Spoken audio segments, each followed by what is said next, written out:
Welcome back to SwitchCorner. My name is Alex and today we're going to be taking a look at Last Stop on the Nintendo Switch. Now this one, it's published by Annapurna Interactive. They have a knack for just digging up the more unique experiences out there.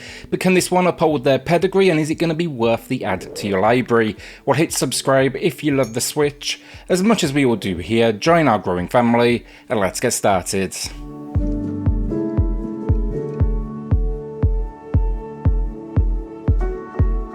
So story and Last Stop, it is a narrative-driven experience, balancing a thin line between everyday problems, but then also the supernatural, giving me personally almost think a Doctor Who vibe at times, before kind of pushing that aside then for a more personal, grounded moment. It's going to be very easy to relate in these moments. Now the concept though is 4 characters who take the focus over what is 3 separate stories. They will though of course eventually collide. To keep this though spoiler free, all footage that is from the opening 2 chapters of each story, as that is kind of really where the setup is being put in place. The characters though that we do get are Jack and John, Donna and then Mina. Jack and John's story is a joint one. Their bodies get swapped, and it's not only getting to the bottom of what happened, but also kind of balancing their work and personal lives as well. You know, John has a daughter and pays a little attention to his health, while Jack is a fitness enthusiast and also games programmer.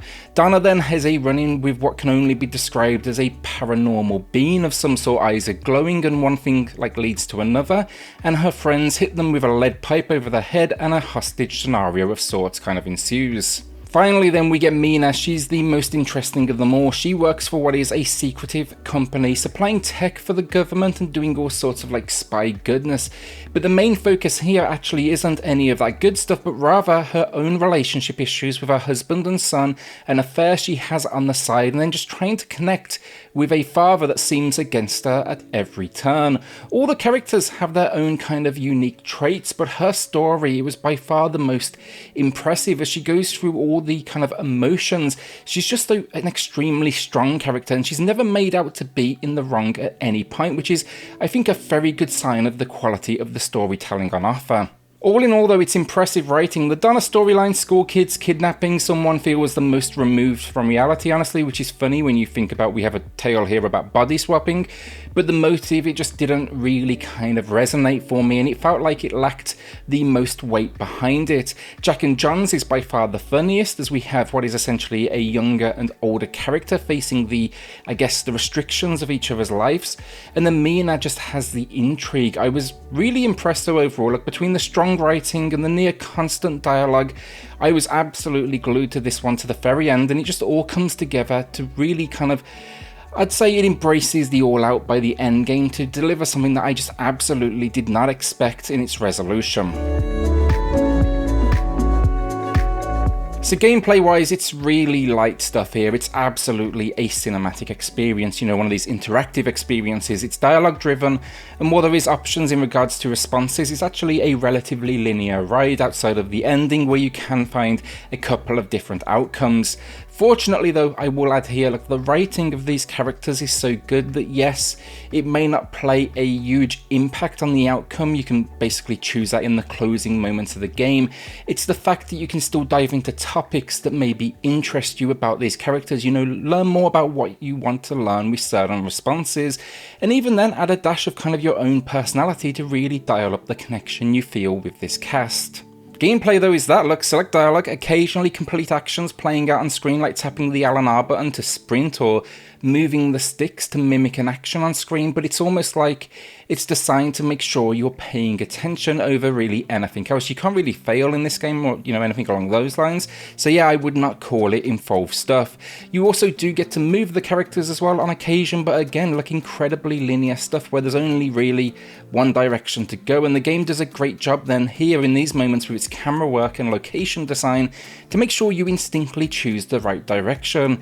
Even in these moments though, the characters are talking, and that's really what you are here for. In this sense, so it does remind me somewhat of Heavy Rain for anyone that played that back in the day, but that's really all there is to gameplay here. You can choose the order you play the stories in, one chapter at a time for each, and then the runtime, it took me right around 5 or so hours to wrap it up.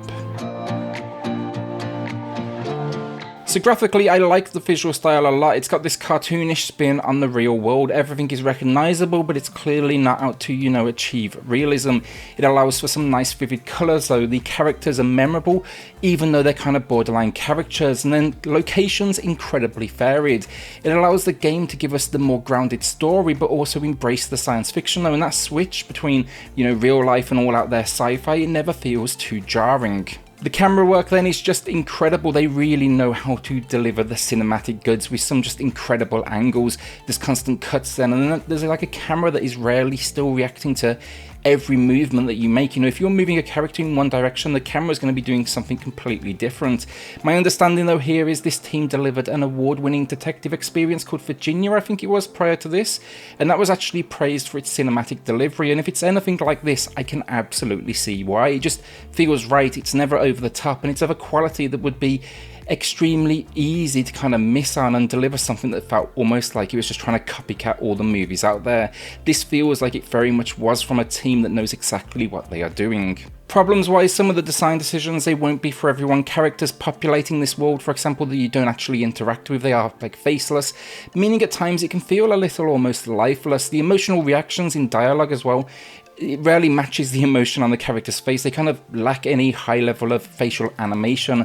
I really would have liked to have seen that to reinforce some of this great writing. Then the game on the Switch, it also suffers from a blurred look to it all, and some motion effects that actually result in pixelation. Audio finally, and the voice acting's great. I love the London setting myself, and the dialogue, it feels natural, and I think it reflects on the characters from the age gaps and, you know, how that just impacts what they are saying and their ability to almost deceive those around them. I think the cast, they did a great job though of bringing this world to life, and it's reinforced with a really nice sound feel just representing London, like the busy streets to the tube to the locals.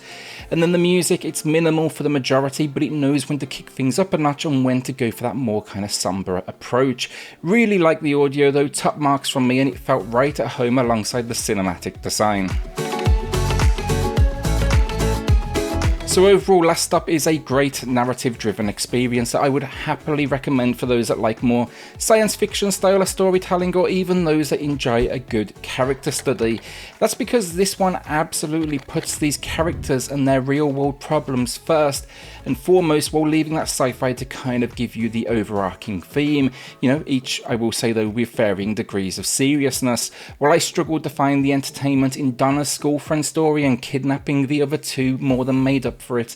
And yeah, it's just a great cast, a great story, and yeah, even though there's a minimal amount of gameplay, I'd be happy to play this either way, honestly. I'd happily just sit there and watch this one play out. I wouldn't even need to take part.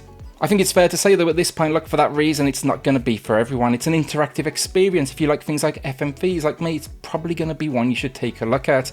For me though, I love experiences just like it, and it's a good 7 out of 10 from me. Donna's story holds it back just slightly, and then also a few of those visual issues.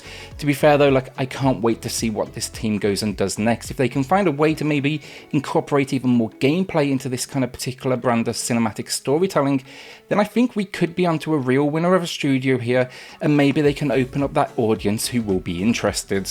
Will you be adding this one to the collection, or are you holding onto that cash? With that, then a shout out to the patrons of the channel who are just going above and beyond to support SwitchCorner. It helps more than you know, so thank you all so much. Now if you do want to check that out for yourself, I have linked it in the video description down below. Then hit subscribe if you love the Switch as much as we all do here. Join our growing family, and I'll see you all on the next video. Thanks everyone.